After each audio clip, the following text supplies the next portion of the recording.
Hello friends, आज हम बात करेंगे इंग्लिश क्लास के ग्रामर के बारे में।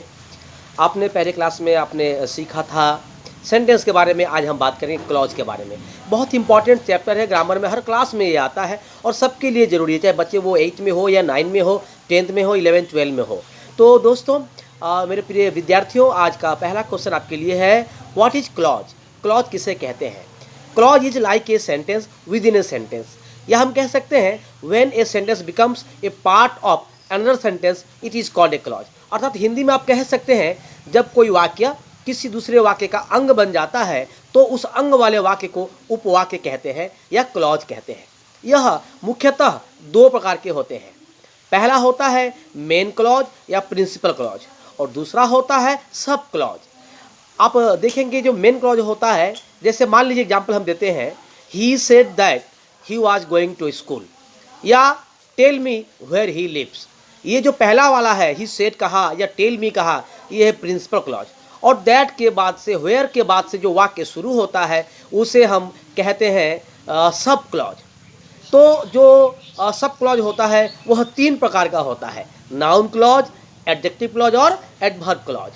नाउन क्लॉज में हम लोग जो इस्तेमाल करते हैं, जो शब्द है जिसे हम लोग ज्वाइन करते हैं, वो है what, when, where, how, why, ये सब लगता है नाउन क्लॉज में।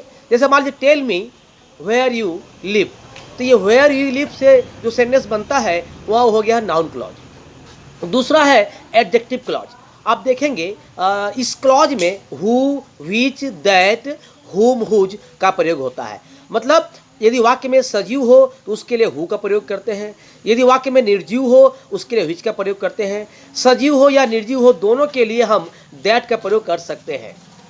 जैसे मान लीजिए I know the boy who is playing football, तो यहाँ पर जो हु है वहाँ से एक एडजेक्टिव क्लॉज बन जाता है।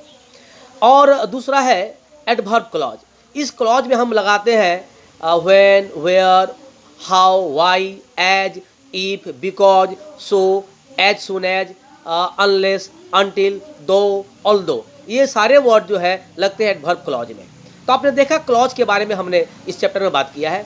मेरे दोस्तों, प्यारे विद्यार्थियों, मैं आपके लिए और भी सहज ढंग से ग्रामर लेकर आऊँगा। आप इसे लिख लें, आप इसे नोट कर लें, और आपको कहीं दिक्कत हो तो आप हमें लिखकर बताएं। मैं आपके लिए और भी कोशिश करूँगा कि एजुकेशन के माध्यम से आपकी मदद की जाए।